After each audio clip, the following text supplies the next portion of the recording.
लड़की ने कुछ गलत नहीं किया था, लेकिन उसे दुनिया की सबसे बड़ी बुराई झेलनी पड़ रही थी। न सिर्फ घर आकर हर दिन शराबी बाप की डांट खानी पड़ती, बल्कि क्लास की लड़की धमकाने वाली भी रोज परेशान करती। अब तो एक झुंड गुंडों ने उसे सुनसान गली में धकेल दिया था। उस पल लड़की दीवार के कोने में आंखें बंद करके बैठी थी। उसने न विरोध किया न रोई, बस हताश होकर आंखें बंद कर ली, मानो उसे आज रात का अंजाम पहले से पता हो। और मैं, जो अभी अभी आगे बढ़कर भयंकर चेहरा बनाए खड़ा था, अचानक वैसी ही अभिव्यक्ति दिखाकर भाग निकला जैसे बाढ़ आ गई हो। मुझे याद आ गया कि जब मैंने चू जिंगशी को गली में घसीटकर लिन यूकिन को परेशान करने के लिए मजबूर किया था, लेकिन फिर लिन यूकिन ने इस धमकी का वीडियो प्रचारित कर दिया। मुझे स्कूल से सख्त सजा मिली। उसके बाद चू जिंगशी स्कूल नहीं आई। उस समय अफवाह थी कि ये आम स्कूल की लड़की नदी में कूदकर आत्महत्या कर गई।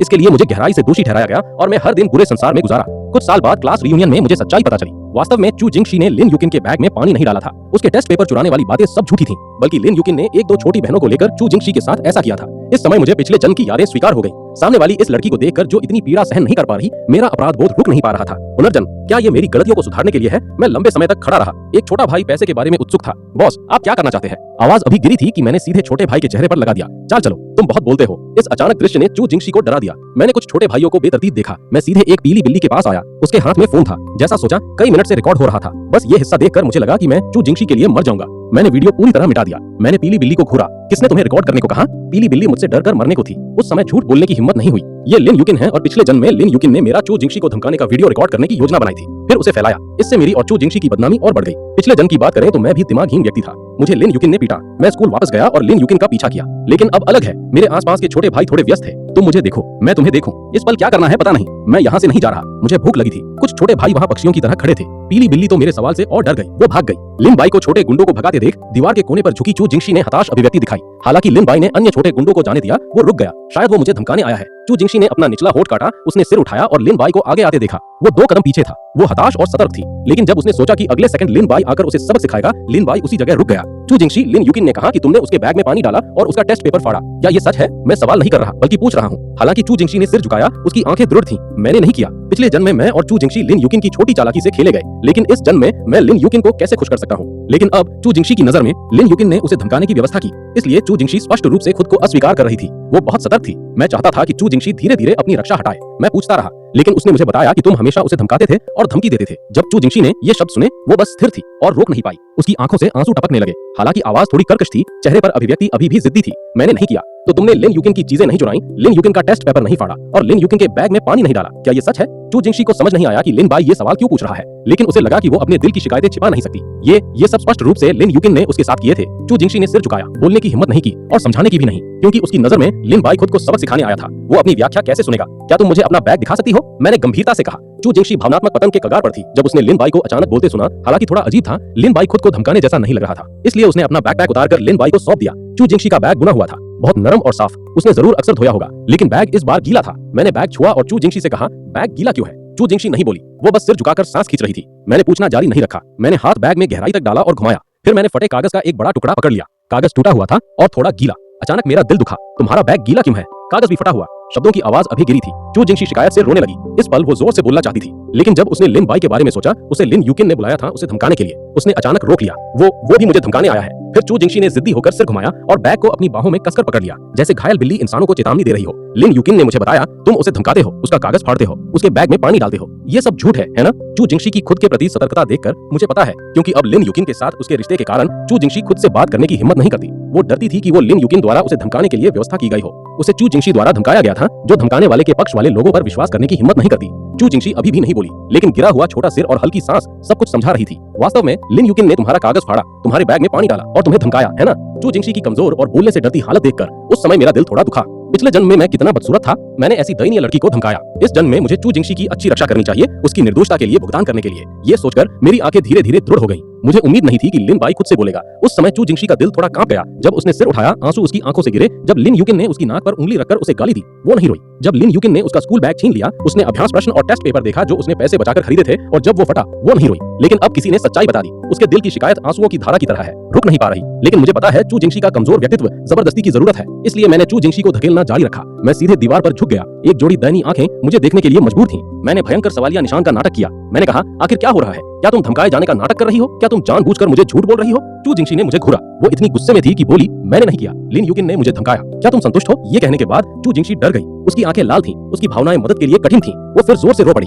मुझे संतोषजनक जवाब मिला। मैंने चू जिंगशी को टिश्यू दिया। चू जिंगशी ने टिश्यू देखा और गुस्से में सिर उठाया। मैं समझाने वाला था, लेकिन मेरी जेब में मोबाइल कंपन किया। मैंने मोबाइल निकाला और देखा, ये लिन यूकिन का मैसेज था। सामग्री थी, लिन बाई, उसे मत धमकाओ। हालांकि मैं गलत था, मुझे परवाह नहीं। मैं लिन यूकिन के मैसेज पर हंस नहीं सका। ये कुतिया इस समय भी परेशानी पैदा करना चाहती है। अगर मैं युवा होता तो देवी लिन यूकिन को देखता जो कहती कि वो गलत है और जबरदस्ती कहता कि कोई बात नहीं। भावनात्मक रूप से मुझे नहीं पता कि चू जिंगशी को कैसे धमकाऊं। पिछली चीज अनुभव करने के बाद मैंने लिन यूकिन को भी देख लिया। मैंने ज्यादा बात नहीं की, मैंने बस एक टेक्स्ट मैसेज भेजा। जब चू जिंगशी ने अपने आंसू पहुंचे, मैंने लिन यूकिन को बताया कि हुआंग माओ ने क्या किया। सुनने के बाद चू जिंगशी पूरी तरह स्तब्ध रह गई। लिन बाई ने मुझे नहीं धमकाया, बल्कि मुझे समझाया। उसने विश्वास किया कि मैंने वो नहीं किया। उसने विश्वास किया कि मुझे लिन यूकिन ने धमकाया है और लिन यूकिन से स्तब्ध थी। चू जिंगशी ने लिन बाई को देखा। युवक की जबड़े की रेखा बहुत स्पष्ट थी। उसके चेहरे पर मुस्कान भी बहुत उचित थी, लेकिन वो समझ नहीं पाई कि लिन बाई ने अपना मन क्यों बदला। क्या लिन बाई लिन यूकिन का पीछा करने वाला नहीं है? क्यों? चू जिंगशी भ्रमित थी। उसने ऐसी आवाज में कहा जो मैं सुन नहीं सका, लिन बाई, तुमने मेरी मदद क्यों की? चू जिंगशी के शब्द सुनकर मैं भी दुविधा में था। मैं नहीं कह सकता कि मैं पुनर्जन्म हूँ। अगर ऐसा कहा तो चू जिंगशी शायद मुझे पागल समझेगी। मैंने सोचा और पहले एक कारण ढूंढा। मैंने गुस्से से कहा, क्योंकि लिन यूकिन बहुत ज्यादा हो गई। उसने न सिर्फ तुम्हें फंसाया बल्कि मुझे भी फंसाया। मैंने तुम्हें धमकाने का वीडियो एक बार स्कूल समुदाय में फॉरवर्ड हो गया तो मैं खत्म हो गया। मैं सही था। पिछले जन्म में मुझे लिन यूकिन ने इस्तेमाल किया जब मुझे पता नहीं था। चू जिंगशी को धमकाने का दृश्य प्रसारित हुआ। जैसे जैसे चीजें बदतर होती गईं, मुझे स्कूल से सख्त सजा भी मिली। लिन बाई की व्याख्या के लिए चू जिंगशी ने थोड़ा सिर हिलाया और सोचा कि उसमें कुछ समझदारी है, तो लिन बाई ने उसकी मदद की क्योंकि लिन यूकिन ने किसी तरह उसे धोखा दिया और फंसाया। सामने वाली इस गरीब लड़की को देखकर मैंने पूछा कि क्या वो बदला लेना चाहती है। पिछले जन्म में लिन यूकिन ने चू जिंगशी को इतना बुरी तरह धमकाया। अगर मैं चू जिंगशी होता तो बिना हिचकिचाहट बदला लेता और लिन यूकिन को पीड़ा देता। जब मैं पैदा हुआ, चू जिंगशी ने तुरंत सिर हिलाया। उसकी सतर्क आंखों में एक और कोमलता दिखाई दी। जरूरत नहीं, डरो मत, मैं तुम्हारी मदद करूंगा। मुझे वास्तव में जरूरत नहीं। चू जिंगशी ने कोमलता से मुस्कुराया। मैं उसकी नरम आंखों में कोई झूठ नहीं देख सका। वो न डरी न डरती थी। वो वास्तव में लिन यूकिन से बदला नहीं लेना चाहती थी। ओह नहीं, लगभग समय हो गया। चू जिंगशी घबरा गई और अपनी बड़ी आंख से मुझे देखा। लिन बाई, क्या तुम मेरी मदद कर सकते हो समय जांचने में? चू जिंगशी के पास न मोबाइल था न घड़ी। वो आमतौर पर बाहर समय निर्धारित नहीं कर पाती। एक उलझन के रूप में मैं आमतौर पर मोबाइल के साथ स्कूल जाता। जब मैंने चू जिंगशी का चिंतित चेहरा देखा, मैंने अपना मोबाइल देखा। 5.48 था। लगभग देर हो रही थी। अस्पताल बंद होने वाला था। चू जिंगशी जल्दी चली गई। अस्पताल ने मुख्य शब्द पकड़े। मैंने भौहें चढ़ाई। मैंने दौड़कर उसका पीछा किया। क्या तुम बीमार हो? नहीं, मेरी दादी की दवा खत्म हो गई। मुझे अस्पताल जाकर दवा खरीदनी है। चू जिंगशी जल्दी में थी। अस्पताल की भुगतान प्रणाली 6 बजे बंद हो जाती है। 6 बजे बंद? क्या यह शहर का अस्पताल है? मैंने समय देखा और भौहें चढ़ाई। हाँ, इस पल चू जिंगशी इतनी चिंतित थी कि लगभग रोने लगी। शहर का अस्पताल 6 या 7 किलोमीटर दूर है। टैक्सी लेने पर भी 10 से 20 मिनट लगते हैं, लेकिन अभी 6 बजे तक 12 मिनट है। एक बार शहर के अस्पताल की भुगतान प्रणाली बंद हो गई तो दवा के लिए कल तक इंतजार करना होगा। इस समय चू जिंगशी जल्दी में थी। बहुत देर हो चुकी थी, लेकिन मेरी दादी घर पर दवा का इंतजार कर रही थी। लेकिन जब चू जिंगशी हताश थी, एक रोशनी की चमक आई। उसने सिर्फ कार की आवाज सुनी। एक मोटरसाइकिल ने चेन वू को 100 मीटर दूर ले जाया। मैं उसके सामने रुका। जब मैं कार में बैठा, मैंने हेलमेट पहना। बात करते हुए मैंने दूसरा हेलमेट चू जिंगशी को फेंका। उस समय चू जिंगशी की काली पुतलियां रोशनी से रोशन हो गई। उसने हिचकिचाहट नहीं की। वो मोटरसाइकिल की पिछली सीट पर बैठ गई। भारी जड़ता के तहत वो आगे झुक गई। उसने लिन बाई की कमर कस ली। ये कठोर और गर्म थी। हाईवे पर मोटरसाइकिल की कीमत कई कार मालिकों का अभिशाप है, लेकिन जब तक मैं काफी तेज चलाऊं, ये अभिशाप मुझे पकड़ नहीं सकते। लेकिन गति वास्तव में डरावनी थी। मैंने कभी इतनी तेज कार नहीं चलाई। भारी इंजन की गर्जना के तहत मुझे समझ में आया कि मैंने चू जिंगशी को धमकाने के बाद अगले दिन स्कूल क्यों नहीं आई। वो अब जैसी ही थी। वो स्कूल के बाद दादी के लिए दवा खरीदने जा रही थी, लेकिन मैंने जबरन उसे रोक दिया। कुछ गुंडों के साथ जाने के बाद 6 बजे से ज्यादा हो गया। अस्पताल की फीस प्रणाली भी बंद हो गई। चू जिंगशी ने दादी के लिए दवा नहीं खरीदी। उसकी दादी को शायद हड्डी चुभने वाली हवा का एहसास हुआ। बुरे विचार मेरे दिमाग में भर गए। मैंने सांस रोकी। जैसे जैसे मैंने गति बढ़ाई, मैं पीछ के छोटे शरीर की धड़कन महसूस कर सकता था। शाम 5.57 बजे मैं अस्पताल पहुंचा। 5.58 बजे मैं फीस प्रणाली की खिड़की पर आया। खिड़की के स्टाफ के आग्रह पर चू जिंगशी ने अपने बैग में पैसे ढूंढे। 5.59 बजे चू जिंगशी ने अपने बैग की सब चीजें जमीन पर रख दी थी। नहीं, अभी भी नहीं। खिड़की बंद होने से पहले 60 सेकंड से कम खिड़की स्टाफ का चेहरा और अधिक अधीर होता गया। चू जिंगशी और अधिक हताश होती गई। वो जमीन पर बैठकर रोई। बार-बार कागज के टुकड़ों के ढेर में वो अपने बैग में पैसे ढूंढती रही। वो कांप रही थी। मैंने इसे अपने बैग में रखा। मुझे याद है, मैंने बैग में रखा। पैसे कहाँ गए? चू जिंगशी लगभग पतन के कगार पर थी। उसने आखिरकार पैसे मांगे। वे कैसे गायब हो गए? नहीं, उसे उसके पिता ने फिर से उलट दिया। उसने ले लिया और जुए में गवा दिया। चू जिंगशी हमेशा मजबूत रही। जब उसकी माँ चली गई तो वो नहीं रोई। जब उसके पिता शराब पीकर घर आए और उसे डांटा और मारा तो वो नहीं रोई। जब उसकी दादी बीमार बिस्तर पर गिर गई तो वो नहीं रोई। यहाँ तक कि जब लिन बाई ने कुछ गुंडों के साथ उसे कोने में मजबूर किया तो भी वो नहीं रोई। लेकिन अब उसके आंसू मोतियों की माला जैसे हैं। इस पल चू जिंगशी गहरी निराशा में है। वो समझ नहीं पाती कि उसके पिता उसकी दादी के पैसे भी क्यों लेना चाहते हैं। वो समझ नहीं पाती कि वो स्पष्ट रूप से जीने की कोशिश कर रही है। क्यों अभी भी बुरी चीजों के ढेर में दरवाजे पर आती है। उसकी दुनिया अंधेरी है। 6 बजे एक उज्जवल रोशनी जमीन पर खिड़की पर पड़ती है। चू जिंगशी की हल्की चमकदार पुतलियां भी उसी तरफ है। उसकी दादी उसका एकमात्र परिवार है। अगर उसकी दादी चली गई तो उसे इस दुनिया में नहीं रहना होगा। लेकिन जब चू जिंगशी का दिल अंधेरे से घिरा है, एक स्पष्ट पुरुष आवाज जैसे एक बड़ा हाथ उसकी कदम दर कदम अंधेरे से मुक्त कर रहा है। रो मत मुंह, मैंने तुम्हारे लिए दवा खरीद ली। ये अभी भी 2 हफ्तों का है। चू जिंगशी ने सिर उठाया और देखा कि मैं उस पर मुस्कुरा रहा हूँ। शाओशी, आज तुम इतनी देर से क्यों आई? हाय। पीले हुए बेडरूम में या जब उसने दरवाजा खुलने की आवाज सुनी, एक जोर की आवाज गूंजी। उसके बाद खांसी की श्रृंखला। दादी, मैं दवा खरीदने जा रही हूँ। चू जिंगशी ने दवा वाली प्लास्टिक बैग बिस्तर पर रखी। उसके चेहरे की चिंता देखकर उसने थोड़ा मुस्कुराया। दादी मेरा इंतजार करो, मैं एक बर्तन गर्म पानी उबालूंगी और तुम्हें दवा खिलाऊंगी। शाओशी, क्या तुम रो रही हो? दादी चू ने चू जिंगशी की आंख के कोने पर आंसू के निशान देखे। उसकी आंखें थोड़ी फैली, उसकी हथेली जैसे बूढ़े की धीरे धीरे मंच पर आई। वो अपनी पोती की आंख के कोने पर आंसू के निशान छूना चाहती थी, लेकिन बूढ़े के शरीर में ताकत नहीं थी कि वो अपनी हथेली आगे उठा सके। हाँ, क्या उस जानवर ने तुम्हें फिर से मारा? हाय हाय, दादी चू भावुक हो गई। हजार छेद और हजार खिड़कियों का कचरा सिर्फ खांसता है। दादी चू के मुंह में कचरा उसका बेटा है, चू जिंगशी का पिता। हर बार चू जिंगशी का पिता शराब पीकर घर आता, वो या तो अपनी बेटी को मारता या डांटता। उल्टी करने के बाद वो शराब की पूरी बोतल लेता और पता नहीं कहां चला जाता। नहीं नहीं, चू जिंगशी ने दादी को दिलासा दिया, दादी के बिना मैं नहीं रोई। दादी उत्तेजित मत हो, मैं पानी उबालूंगी। मैं नहीं चाहती कि मेरी पोती मेरे बारे में चिंता करे। दादी चू बिस्तर पर लेटी गहरी सांस ले रही थी। चू जिंगशी ने दवा वाली प्लास्टिक बैग अपने चेहरे पर रखी और रसोई में ले गई। उसने केतली से ठंडे पानी का एक बर्तन लिया और स्टोव पर रखा। उसने बर्तन के तल को उच्च गर्मी और कम तापमान से देखा। वो आंख से गुजरी, ऐसा लग रहा था जैसे वो अस्पताल में लिन बाई को मुस्कुराते हुए देख रही हो। उसी समय मैं भी मोटरसाइकिल पर घर गया। समुदाय की सेटिंग देखकर मुझे परिचित लगा। जब मैंने घर में प्रवेश किया, मैं अपने पिता लिन जियांगुओ को सोफे पर अखबार पढ़ते देख सकता था। मेरी माँ तांग होंगशू रसोई में रात का खाना बना रही थी। बदबूदार लड़के, तुम कहाँ गए? लिन जियांगुओ ने लिन बाई को देखा और तुरंत अखबार रख दिया। वो इतना गुस्से में था कि रोक नहीं पाया। उसने अपने पिता का चेहरा देखा जो सालों से नहीं खाया गया था। मेरी आंखें गर्म हो गईं। लिन जियांगुओ ने उसे सीधे गले लगा लिया। लिन जियांगुओ, जो अभी लिन बाई को कुछ शब्द सिखाना चाहता था, अपने बेटे के गर्म आलिंगन से सीधे गले लग गया। मुझे पिछले जन्म की याद है, क्योंकि मैं बहुत उलझन में था। मैंने परिवार के लिए परेशानी पैदा की। मेरे पिता अक्सर मेरे लिए अपनी गांड पहुंचते थे। खासकर पिछले जन्म में, जब मैं 30 के दशक में था, मुझे स्कूल में क्वारंटीन किया गया और आधे महीने घर पर रहा। मेरे पिता चिंतित थे कि वो अपनी पढ़ाई में देरी करेगा। वो अक्सर स्कूल के नेताओं के साथ चलते थे। उन्होंने बहुत उपहार दिए। मेरे पिता के बाल भी एक रात में सफेद हो गए। लेकिन इस जन्म में मैं कभी अपने पिता को मेरे कारण हर दिन पीड़ा नहीं सहने दूंगा। तुम दोनों क्या कर रहे हो? रसोई में तांग होंगशू ने सिर्फ व्यंजन निकाले। मैंने लिन बाई और लिन जियांगुओ को एक दूसरे को गले लगाते देखा। सामने वाले परिचित चेहरे को देखकर मैं उस पल गुस्से में था। मेरी आंखें थोड़ी लाल थीं, लेकिन मैंने जबरदस्ती मुस्कान मजबूर की। माँ, तुम अभी भी इतनी युवा और सुंदर हो। तुम्हारा मुंह इतना मीठा क्यों है? क्या तुम जेब खर्च चाहते हो? मैंने अपने बेटे को लंबे समय से प्यारा व्यवहार करते नहीं देखा। अब तुम क्यों नहीं मुस्कुराते? बात यह है कि तीनों ने लंबे समय से साथ नहीं खाया। पिछले जन्म में मेरा बुरा समय था। हर दिन स्कूल के बाद मैं मोटरसाइकिल चलाता और दोस्तों के साथ सुबह तक बाहर जाता, फिर घर जाता। शाओबाई, ज्यादा मांस खाओ। तुम्हें देखो, तुम वजन कम हो गए हो। शाओबाई, कॉलेज प्रवेश परीक्षा 1 या 2 महीने में होगी। कॉलेज प्रवेश परीक्षा जीवन का जल विभाजक है। तुम्हें कड़ी मेहनत करनी चाहिए। तांग होंगशू लिन बाई के कटोरे में मांस डाल रही थी। लिन जियांगुओ लिन बाई को कॉलेज प्रवेश परीक्षा अच्छी तरह से समझने के लिए आग्रह कर रहे थे। मैंने लिन बाई को लंबे समय तक नहीं बोलते देखा। लिन जियांगुओ ने सोचा कि लिन बाई पहले जैसा ही होगा। मैं चॉपस्टिक तोड़ने को बर्दाश्त नहीं कर सकता। पापा, मैं कड़ी मेहनत करूंगा, चिंता मत करो। मैं हंसा और कहा। लिन जियांगुओ और तांग होंगशू दोनों स्तब्ध थे। जब उन्होंने एक दूसरे को देखा तो वे एक दूसरे की आंखों में आश्चर्य देख सकते थे। क्या उनके बेटे ने अभी कहा कि वो कड़ी मेहनत करेगा? उनका झटका इससे ज्यादा था। खाने के बाद मैं बेडरूम में वापस गया और किताब खोलकर पढ़ाई की। ये दृश्य देखकर तांग होंगशू भी बहुत खुश थी। मेरा बेटा बड़ा हो गया है और समझदार हो गया है। लिन जियांगुओ ने सिर हिलाया। वो वास्तव में समझदार है। अगले दिन जब मैं सुबह क्लासरूम गया, मेरा सिर अभी भी थोड़ा चक्कर आ रहा था। मैंने पिछले रात 2 बजे से ज्यादा सीखा, लेकिन पिछले रात जो मैंने सीखा वो वास्तव में बहुत था। हालांकि पुनर्जन्म जैसी प्रणाली नहीं है, मैं स्पष्ट रूप से महसूस कर सकता हूँ कि मेरी याददाश्त और समझने की क्षमता बहुत बढ़ गई है। कुछ सरल गणित की समस्याएं एक नजर में मेरे दिमाग में स्वचालित रूप से आ जाती हैं। जब मैं सुबह क्लासरूम पहुंचा, मैं पिछले रात की पढ़ाई जारी रखे रहा, जब तक कि शीबो, जो मेरे साथ टेबल पर था, क्लासरूम में आया और नहीं बैठा। उसने मुझे स्तब्ध चेहरे से देखा और यहाँ तक कि मेरे माथे को छुआ। मुझे बुखार नहीं था। भाई भाई, तुम्हें क्या हो गया? क्या तुम बीमार हो? शीबो ने लगभग झटके का शब्द अपने चेहरे पर लिख दिया। यहाँ से निकल जाओ। शीबो का परिचित चेहरा देखकर मैं हंसा और उसे गाली दी। शीबो की बात करें तो ये बच्चा और मैं बचपन के दोस्त हैं। हम बचपन से साथ खेलते रहे, यहाँ तक कि हाई स्कूल में एक ही क्लास में गए। पिछले 3 साल अंतिम पंक्ति में एक ही टेबल पर थे। हम करीबी दोस्त थे। इसके अलावा पैसा अपने खुद के व्यवसाय के लिए पहली शुरुआती पूंजी है। शीबो ने खुद से बहुत पैसे उधार भी लिए। उसने अपने घर का एक छोटा मुखौटा भी बेच दिया। जब उसके माता पिता को पता चला तो उन्होंने लगभग उसे पीट दिया। ये एक गौरवशाली लड़ाई थी। मैं इस बच्चे को नहीं भूल सकता। भाई भाई, तुम्हें क्या हो गया? तुम्हें क्या हो गया? शीबो बैठ गया और सफेद टेबल पर किताब देखी। जब उसने उठाया, एक नोटबुक थी। उसकी स्तब्ध आंखें चौड़ी हो गईं। नोटबुक? भाई भाई, वो इन 2 चीजों को किसी भी तरह से एक साथ नहीं रख सकता।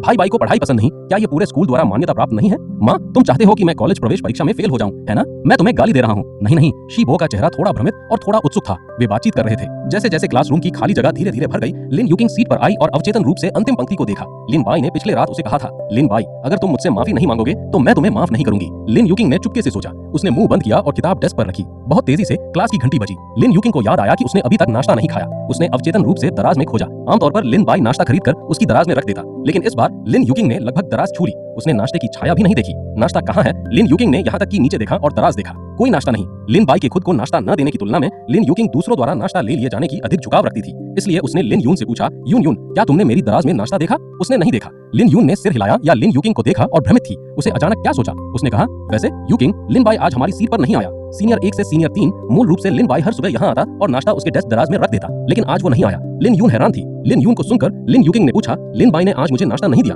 आदत भयानक है। लिन यूकिंग थोड़ी आत्मविश्वासहीन भी थी। यूकिंग, क्या तुमने लिन बाई से झगड़ा किया? लिन यूंग ने पूछा। हाँ हाँ, मुझे लगता है हाँ। जब उसने लिन बाई के पिछले रात खुद को मुक्का देने के बारे में सोचा, लिन यूकिंग ने कहा, कोई बात नहीं, सबसे देर से लिन बाई मुझसे माफी मांगने आएगा। लिन बाई पहले लिन बाई से गुस्से में था, लेकिन लिन बाई हर बार बहुत तेजी से माफी मांगता है। ये कभी सुबह स्कूल से ज्यादा नहीं होगा। लिन यूकिंग का आत्मविश्वास पहले क्लास तक बना रहा। इस पल मेरा कोई एक्शन नहीं। मैंने पीछे की पंक्ति में परीक्षाओं का एक सेट भी किया। वो निश्चित रूप से दूसरे क्लास के बाद मुझसे माफी मांगने आएगी। लिन यूकिंग अभी भी आत्मविश्वास से भरी है। दूसरे क्लास के बाद मैं ज्ञान के महासागर में फंस गया। वो तीसरे क्लास के बाद मुझसे माफी मांगना चाहेगी। लिन यूकिंग अभी भी इतनी आत्मविश्वास से भरी है। तीसरे क्लास के बाद मेरे द्वारा अध्ययन किए गए विषय गणित से भौतिकी में बदल गए। हाँ, वो निश्चित रूप से दोपहर स्कूल के बाद मुझसे माफी मांगेगी। लिन यूकिंग ठंडी हंसी हंसी। डिंग, दोपहर स्कूल की घंटी की घोषणा की। मैंने बस टेबल साफ की। मैं उठा और क्लासरूम छोड़ दिया। लिन बाई को क्लासरूम छोड़ते देख मैंने खुद से माफी मांगने का मतलब नहीं देखा। लिन यूकिंग रोक नहीं पाई। वो सीट से खड़ी हो गई। एक जोड़ी सुंदर आंखें लिन बाई को घूर रही थीं। एक सुंदर चेहरा गुस्से से भरा। तुम मुझसे माफी क्यों नहीं मांगते? मैं जाने वाला था। मैंने पीछे से किसी को अपना नाम पुकारते सुना। मैं फिर रुका। मैंने मुड़कर लिन यूकिंग को देखा। उसका चेहरा अकथनीय था। तुम्हें क्या हो गया?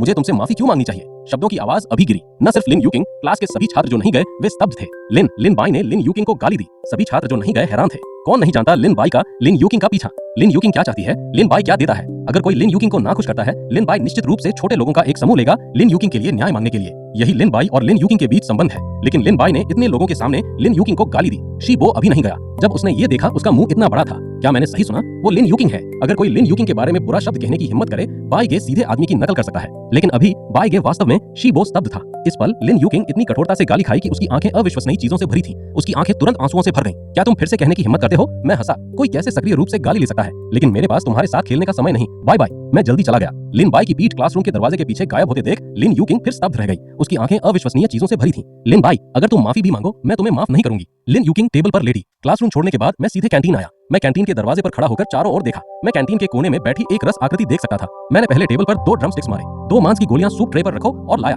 इस समय चू जिंगशी कैंटीन के कोने में खा रही थी। विपरीत खाली जगह एक परिचित आकृति द्वारा कब्जा कर ली गई। उसने सिर हिलाया और बेतरतीब सिर उठाया। वो देख सकती थी कि मैं उसके सामने अभिव्यक्तिहीन था। चॉपस्टिक से उसके कटोरे में एक ड्रम स्टिक रखा और मांस की गोलियों का एक कटोरा सूप भी उसके सामने रखा। चू जिंगशी इतनी भयंकर थी। मैंने बेतरतीब कहा, इतनी अकेले खाओ, क्या मैं दोपहर में सीख सकता हूँ? मैंने नीचे देखा और चू जिंगशी के कटोरे में देखा। सिर्फ एक चावल और एक हरी सब्जी थी और कुछ नहीं। चावल के लिए 5 सेंट, एक हरी सब्जी सिर्फ 1 युआन। 1.5 दोपहर का खाना पेट भरना असंभव है। मैं नहीं चाहती। चू जिंगशी वापस आई, अवचेतन रूप से मना कर दिया। मुझे ड्रमस्टिक उठाना पड़ा। इसे मेरे कटोरे में वापस रखा, लेकिन मैंने फिर से भर दिया। मैंने बेतरतीब कहा, खाओ, वरना मैं तुम्हें धमकाने जा रहा हूँ। उस पल चू जिंगशी लिन बाई की भयंकर आंखों से डर गई। कमजोर आंखें, तिरछा मुंह, शिकायत, लेकिन भयंकर नहीं, भयंकर नहीं। ये लड़की वास्तव में जिद्दी थी और मेरे पास वापस ले आई। लेकिन चू जिंगशी ने नीचे देखा और चावल और सब्जियां खत्म की। अभी भी ड्रमस्टिक और मांस की गोली सूप नहीं छुआ। मैं असहाय था। क्या तुम खाना चाहती हो? मैं नहीं खाती। चू जिंगशी ने नीचे देखा। कमजोर आवाज, मैं तुम्हें काफी कर्जदार हूँ। चू जिंगशी की जिद्दी लुक देखकर मैंने शोक का नाटक किया। ठीक है, चूंकि तुम नहीं खाना चाहती, फिर मुझे इसे कचरे के डिब्बे में फेंकना होगा। मैंने कहा। मैंने जल्दी का भी नाटक किया। मैं ड्रमस्टिक को टेबल के बगल के कचरे के डिब्बे में रखने जा रहा हूँ। नहीं नहीं। चू जिंगशी ने अपनी बड़ी आंखें खोली और मुझे देखा।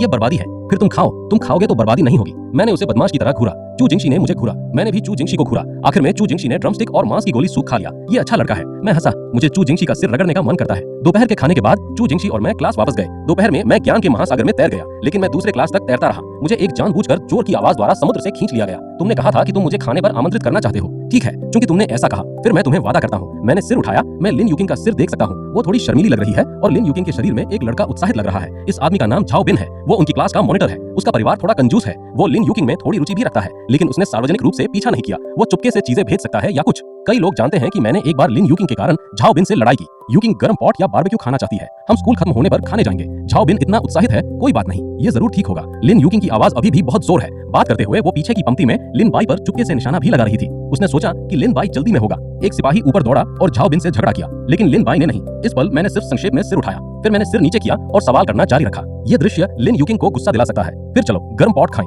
झाओ बिन ने मौके पर फैसला किया। मैं नहीं खाना चाहती, तुम खुद जाकर खाओ। लिन यूकिंग लिन बाई से इतनी गुस्से में थी। झाओ बिन गुस्से में था। मैंने कहा, मैं नहीं खाना चाहती। क्या तुम समझते नहीं? लिन यूकिंग जितना झाओ बिन को देखती उतना असुविधाजनक महसूस करती। तुम अभी भी यहाँ क्यों खड़े हो? भूत। झाओ बिन बार बार स्तब्ध था। वो थोड़ा मूर्ख था। शीबो आज पूरे दिन सुन्न था। वो एक बड़ी परीक्षा लेने जा रहा था। लिन बाई को पढ़ते देख वो मदद नहीं कर सका, लेकिन किताब 2 बार पलट दी। लेकिन शीबो अभी भी सोचता था कि लिन बाई सिर्फ 3 मिनट की गर्मी है। जल्द ही वो किताब एक तरफ रख देगा और उससे बात करेगा। लेकिन लिन बाई ने पूरे दिन कड़ी मेहनत से पढ़ाई की। जब तक दोपहर की घंटी नहीं बजी, उसने किताब एक तरफ रखी। वो थोड़ा भ्रमित था। लिन बाई को ऐसा देखकर शीबो विश्वास नहीं कर सका। उसने लिन बाई को पत्ते पर जाते देखा। शीबो मदद नहीं कर सका, लेकिन उत्सुक था। भाई बाई, क्या तुम्हें लिन यूकिंग से माफी नहीं मांगनी है? मुझे बहुत खेद है। क्या तुम बीमार हो? मैं तुरंत करूंगा। भाई बाई, क्या तुम वास्तव में लिन यूकिंग का पीछा नहीं करने वाले? हालांकि मैंने लिन बाई और लिन यूकिंग का पहला झगड़ा दोपहर में उस समय देखा, शीबो अभी भी विश्वास नहीं करता कि लिन बाई वास्तव में लिन यूकिंग का पीछा नहीं कर रहा। लेकिन लिन बाई 10 साल से ज्यादा का युवा भाई है। वो लिन बाई को कुत्ते चाटने के रास्ते पर आगे और आगे चलते देख रहा था। अब अगर वो नहीं चाटेगा तो नहीं चाटेगा। शीबो विश्वास नहीं कर सका। शीबो की हैरान लुक देखकर मैंने बेतरतीब मुस्कुराया और शीबो के कंधे पर थपकी दी। फिर मैं मुड़ गया और चला गया। मैंने लिन बाई की पीठ क्लासरूम के बाहर गायब होते देखी।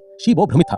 जब मैं स्कूल गेट छोड़ गया, मैं घर जाने की जल्दी में नहीं था, बल्कि मोटरसाइकिल चलाकर स्कूल गेट पर एक पल इंतजार कर रहा था। अचानक मैंने स्कूल गेट से एक नाजुक आकृति निकलते देखी। मैंने मोटरसाइकिल के हैंडल को खींचा और सिर्फ हॉर्न की आवाज सुनी। मोटरसाइकिल फट गई। मैं चू जिंगशी के सामने रुका। मैं सिर नीचे करके चलने का आदी था। चू जिंगशी मेरे अचानक आगमन से हैरान थी। तुम कहाँ जा रही हो? मैं मुस्कुराया और पूछा। चू जिंगशी ने अवचेतन रूप से सिर उठाया। जब मैंने लिन बाई को देखा, मेरी आंखों में थोड़ी अधिक स्पष्ट रोशनी थी। मैं पार्ट टाइम काम पर जा रही हूँ, कार में बैठो, मैं तुम्हें सवारी दूंगा। मैंने और कुछ नहीं कहा। मैंने हेलमेट सीधे चू जिंगशी की बाहों में फेंका। नहीं, ठीक है, मैं बस चलकर जाऊंगी। अचानक मेरी बाहों से एक हेलमेट निकला। चू जिंगशी थोड़ी घबरा गई। उसने पंक्ति में मना कर दिया। बकवास मत करो, कार में बैठो, मैं हेलमेट पहन रहा हूँ। मेरे हाथ पहले से मोटरसाइकिल के हैंडल पर है। मैंने चू जिंगशी को मना करने का मौका नहीं दिया। चू जिंगशी स्पष्ट रूप से शुद्ध थी। तुम क्या कहना चाहती हो? लेकिन आखिर में उसने कुछ नहीं कहा। हेलमेट पहनने के बाद वो चुपचाप पिछली सीट पर बैठ गई। मोटरसाइकिल बहुत विशिष्ट थी। उल्लेख नहीं कि मोटरसाइकिल पर बैठा एक लिन बाई है। कौन नहीं जानता कि लिन बाई उलझन में है? क्या हो रहा है? चू जिंगशी लिन बाई की पिछली सीट पर क्यों बैठी है? क्या हो सकता है कि लिन बाई ने उसे धमकी दी हो? मुझे नहीं लगता। क्या असंभव है? लिन बाई, क्या तुम नहीं जानते? ये लोगों का मिश्रण है। मुझे क्या करना चाहिए? अफवाहें फैल गईं, लेकिन मैं मोटरसाइकिल द्वारा पीछे फेंक दिया गया।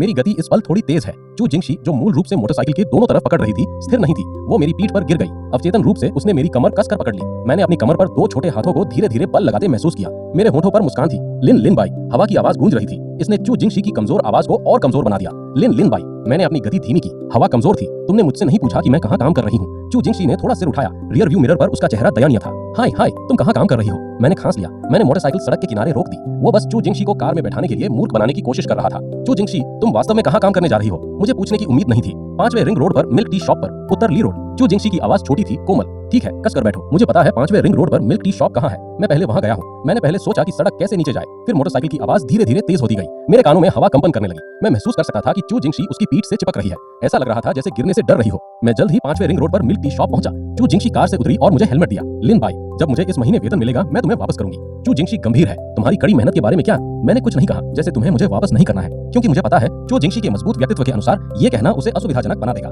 लेकिन वो यहाँ पार्ट टाइम काम करती है। अनुमान है कि महीने में सिर्फ 8,000 से 2,000 युआन। मैंने पिछले रात दवा खरीदने में 3,000 से ज्यादा खर्च किए। अगर मैं वास्तव में वापस चाहता हूँ, चू जिंगशी शायद 2 महीने कड़ी मेहनत करेगी और ये 2 हफ्तों के लिए खुला रहेगा। दूसरे शब्दों में, चू जिंगशी को इस महीने के आधे के लिए पैसे की चिंता करनी होगी। मुझे वास्तव में इस पल चू जिंगशी की जेब में 10,000 युआन डालना है। मैंने उससे कहा कि पार्ट टाइम काम न करे, बस आगे कड़ी मेहनत से पढ़ाई करे। मैं चू जिंगशी की बिक्री के साथ 5वें रिंग रोड पर मिल्क टी शॉप वापस गया। मेरे लिए वहाँ पहुँचना कठिन है, लेकिन मैं सिर्फ ये कह सकता हूँ क्योंकि मेरी जेब में अब सिर्फ 1,000 से 2,000 युआन बचे हैं। मेरे पास वास्तव में 10,000 युआन नहीं है। मुझे जल्दी पैसे कमाने होंगे। मैंने अपनी ठोड़ी छुई। इस समय चू जिंगशी सिर्फ मिल्क टी शॉप पहुंची। 5वें रिंग रोड पर मिल्क टी शॉप का मुखौटा काफी बड़ा है। आसपास 2 हाई स्कूल और 2 जूनियर हाई स्कूल हैं। हर दिन स्कूल आने जाने वाले बहुत लोग हैं। चू जिंगशी सिर्फ दुकान पहुंची। उसने जल्दी से अपना कर्मचारी वर्दी पहनी और मिल्क टी बनाना शुरू किया। हाँ, उसने ये सब किया। जब उसने चू जिंगशी को आते देखा, एक महिला कर्मचारी ने तुरंत ऑर्डर वाले बहुत सारे मिल्क टी कप चू जिंगशी के शरीर पर धकेल दिए। चू जिंगशी ने देखा कि उसने दर्जनों खाली मिल्क टी कप बनाए थे। फिर उसने सामने वाली महिला कर्मचारी को देखा जो पहले से खाली थी। वो पैसे लेने वाले दुकानदार के साथ बातचीत कर रही थी। क्या तुमने अभी देखा?